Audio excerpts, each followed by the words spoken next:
5 कहानियां जो आपको अपने लक्ष्य तक ले जाने को मजबूर कर देगी।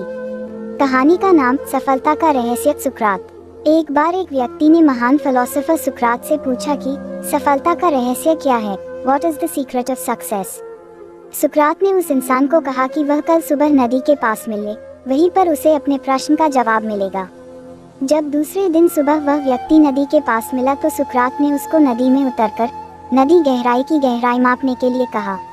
वह व्यक्ति नदी में उतरकर आगे की तरफ जाने लगा। जैसे ही पानी उस व्यक्ति के नाक तक पहुंचा, पीछे से सुकरात ने आकर अचानक से उसका मुंह पानी में डुबो दिया।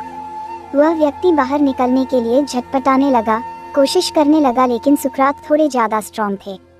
सुकरात ने उसे काफी देर तक पानी में डुबोए रखा। कुछ समय बाद सुकरात ने उसे छोड़ दिया और उस व्यक्ति ने जल्दी से अपना मुंह पानी से बाहर निकालकर जल्दी जल्दी सांस ली। सुकरात ने उस व्यक्ति से पूछा, जब तुम पानी में थे तो तुम क्या चाहते थे?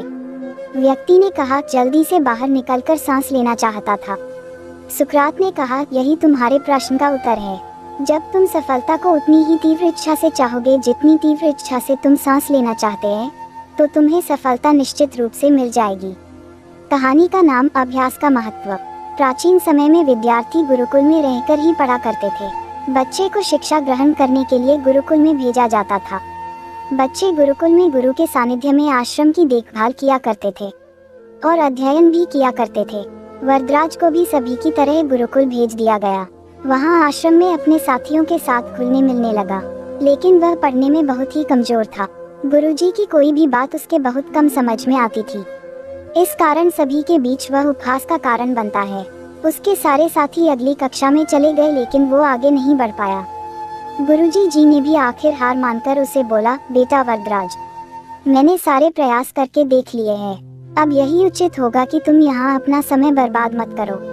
अपने घर चले जाओ और घर वालों की काम में मदद करो। वरदराज ने भी सोचा कि शायद विद्या मेरी किस्मत में नहीं है, और भारी मन से गुरुकुल से घर के लिए निकल गया। दोपहर का समय था। रास्ते में उसे प्यास लगने लगी। इधर उधर देखने पर उसने पाया कि थोड़ी दूर पर ही कुछ महिलाएं कुएं से पानी भर रही थी। वह कुएं के पास गया। वहां पत्थरों पर रस्सी के आने जाने से निशान बने हुए थे। तो उसने महिलाओं से पूछा, यह निशान आपने कैसे बनाए? तो एक महिला ने जवाब दिया, बेटे, यह निशान हमने नहीं बनाए। यह तो पानी खींचते समय इस कोमल रस्सी के बार बार आने जाने से ठोस पत्थर पर भी ऐसे निशान बन रहे हैं। वरदराज सोच में पड़ गया। उसने विचार किया कि जब एक कोमल से रस्सी के बार बार आने जाने से एक ठोस पत्थर पर गहरे निशान बन सकते हैं, तो निरंतर अभ्यास से मैं विद्या ग्रहण क्यों नहीं कर सकता। वरदराज ढेर सारे उत्साह के साथ वापस गुरुकुल आया और अथक कड़ी मेहनत की। गुरुजी ने भी खुश होकर भरपूर सहयोग किया। कुछ ही सालों बाद यही मंदबुद्धि बालक वरदराज आगे चलकर संस्कृत व्याकरण का महान विद्वान बना, जिसने लघु सिद्धांत कौमुदी, मध्य सिद्धांत कौमुदी, सार सिद्धांत कौमुदी, गीर्वाण पद्मंजरी की रचना की। शिक्षा मॉरल। दोस्तों, अभ्यास की शक्ति का तो कहना ही क्या है। यह आपके हर सपने को पूरा करेगी। अभ्यास बहुत जरूरी है, चाहे वो खेल में हो या पढ़ाई में या किसी और चीज में। बिना अभ्यास के आप सफल नहीं हो सकते हो। अगर आप बिना अभ्यास के केवल किस्मत के भरोसे बैठे रहोगे, तो आखिर में आपको पछतावे के सिवा और कुछ हाथ नहीं लगेगा। इसलिए अभ्यास के साथ धैर्य, परिश्रम और लगन रखकर आप अपनी मंजिल को पाने के लिए जुट जाए। कहानी का नाम अभिनव बिंद्रा। जिद और जुनून ने दिलाया गोल्ड। ओलंपिक में भारत को गोल्ड मेडल मिलने से हर भारतवासी खुशी से झूम उठा। बिंद्रा की जिद और जुनून ने उन्हें इस मुकाम पर पहुंचाया है। बैंकॉक में हुए वर्ल्ड शूटिंग चैंपियनशिप में बिंद्रा की टीममेट रही इंटरनेशनल शूटर श्वेता चौधरी ने कहा कि बिंद्रा ने जो कहा वह कर दिखाया। श्वेता मामूली अंतर से ओलंपिक टीम में जगह बनाने में नाकाम रही। श्वेता ने बताया कि बिंद्रा ओलंपिक गोल्ड के लिए पिछले 4 साल से अनवरत मेहनत कर रहे थे। बिंद्रा ने जो कहा वह कर दिखाया। ऐसे बदली दुनिया। श्वेता बताती हैं कि एथेंस ओलंपिक के बाद अभिनव के व्यवहार में चेंज आया।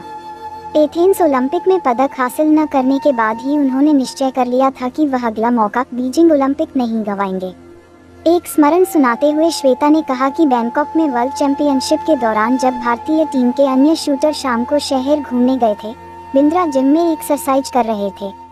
शायद अभिनव को एथेंस ओलंपिक में पदक नहीं जीतने का सदमा ऐसा लगा कि उनके व्यवहार में काफी परिवर्तन आ गया। उसके बाद से वह रिजर्व रहने लगे। इसके पहले वह साथियों के बीच आकर हंसी मजाक करते थे। इसके बाद वह लगातार विदेशों में जाकर प्रैक्टिस करते रहे। श्वेता ने बताया कि बिंद्रा ने स्वयं ही अपने लिए प्राइवेट कोच, पादोलॉजिस्ट व फिजियो नियुक्त किया था। इसके बावजूद छोटी प्रतियोगिताओं में उनके मेडल न जीतने पर कई बार उनकी आलोचना भी हुई, परंतु उनको जानने वाले जानते थे कि अभिनव में वह क्षमता है जो वक्त आने पर बड़ी प्रतियोगिता में अवश्य दिखेगा। उनका टारगेट ओलंपिक ही था। कहानी का नाम भारत रत्न प्राप्त डॉक्टर एपीजे अब्दुल कलाम। अब्दुल कलाम का जन्म 15 अक्टूबर 1931 को तमिलनाडु के एक गांव धनुषकोडी में हुआ था। इनके पिता मछुआरों को किराए पर नाव देते थे। कलाम ने अपनी पढ़ाई के लिए धन की पूर्ति हेतु अखबार बेचने का कार्य भी किया। डॉक्टर कलाम ने जीवन में अनेक चुनौतियों का सामना किया। उनका जीवन सदा संघर्षशील रहने वाले एक ऐसे व्यक्ति की कहानी है जिसने कभी हार नहीं मानी तथा देशहित में अपना सर्वस्व न्यौछावर करते हुए सदा उत्कृष्टता के पथ पर चलते रहे। 71 वर्ष की आयु में भी वे अथक परिश्रम करते हुए भारत को सुपर पावर बनाने की ओर प्रयासरत थे। भारत रत्न डॉक्टर अब्दुल कलाम भारत के 11वें राष्ट्रपति बने। वे भारत रत्न से सम्मानित होने वाले तीसरे राष्ट्रपति हैं।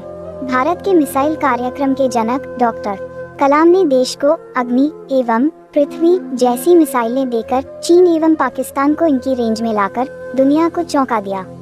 एक बार एयरफोर्स के पायलट के साक्षात्कार में 9वें नंबर पर आने के कारण कुल 8 प्रत्याशियों का चयन करना था, उन्हें निराश होना पड़ा था। वे ऋषिकेश बाबा शिवानंद के पास चले गए एवं अपनी व्यथा उन्हें सुनाई। बाबा ने उन्हें कहा, अपने भाग्य को स्वीकार करें और अपने जीवन के साथ आगे बढ़ें। एयरफोर्स पायलट बनना आपकी किस्मत में नहीं है। आप जो बनना चाहते हैं वह अभी प्रकट नहीं हुआ है, लेकिन यह पूर्व निर्धारित है। इस असफलता को भूल जाए क्योंकि यह आपको आपके अस्तित्व तक ले जाने के लिए आवश्यक थी। अपने आप में एक हो जाओ मेरे बेटे, खुद को ईश्वर की इच्छा के हवाले कर दो। बाबा शिवानंद का कहने का अर्थ यह था कि असफलता से निराश होने की आवश्यकता नहीं। यह असफलता आपकी दूसरी सफलताओं के द्वार खोल सकती है। तुम्हें जीवन में कहाँ पहुँचना है इसका पता नहीं, आप काम करो, ईश्वर पर विश्वास करो। डॉक्टर कलाम का जीवन हर उस नवयुवक के लिए आदर्श प्रेरणा स्रोत है जो अपने जीवन में एक असफलता मिलने पर ही निराश हो जाते हैं। डॉक्टर कलाम ने अपने सारे जीवन में निस्वार्थ सेवा कार्य किया। उनका राष्ट्र प्रेम और उनका देशभक्ति का जज्बा हर भारतीय के लिए सबक एवं प्रेरणा का पुंज है और हमेशा रहेगा। कहानी का नाम महान गणितज्ञ रामानुजन धुन के पक्के। रामानुजन का जन्म एक गरीब परिवार में 22 दिसंबर 1887 को तमिलनाडु के इरोड कस्बे में हुआ था। उनके पिता एक साड़ी की दुकान पर क्लर्क का काम करते थे। रामानुजन के जीवन पर उनकी मां का बहुत प्रभाव था। जब वे 11 वर्ष के थे तो उन्होंने एस.एल. लोनी द्वारा लिखित गणित की किताब की पूरी मास्टरी कर ली थी। गणित का ज्ञान तो जैसे उन्हें ईश्वर के यहाँ से ही मिला था। 14 वर्ष की उम्र में उन्हें मेरिट सर्टिफिकेट एवं कई अवार्ड मिले। वर्ष 1904 में जब उन्होंने टाउन हाई स्कूल से स्नातक पास की तो उन्हें के रंगनाथा राव पुरस्कार प्रधानाध्यापक कृष्ण स्वामी अय्यर द्वारा प्रदान किया गया। वर्ष 1909 में उनकी शादी हुई। उसके बाद वर्ष 1910 में उनका एक ऑपरेशन हुआ। घर वालों के पास उनके ऑपरेशन हेतु पर्याप्त राशि नहीं थी। एक डॉक्टर ने उनका मुफ्त में यह ऑपरेशन किया था। इस ऑपरेशन के बाद रामानुजन नौकरी की तलाश में जुट गए। वे मद्रास में जगह जगह नौकरी के लिए घूमे। इसके लिए उन्होंने ट्यूशन भी किए। वे पुनः बीमार पड़ गए। इसी बीच वे गणित में अपना कार्य करते रहे। ठीक होने के बाद उनका संपर्क नीलौर के जिला कलेक्टर रामचंद्र राव से हुआ। वह रामानुजन के गणित में कार्य से बेहद प्रभावित हुए।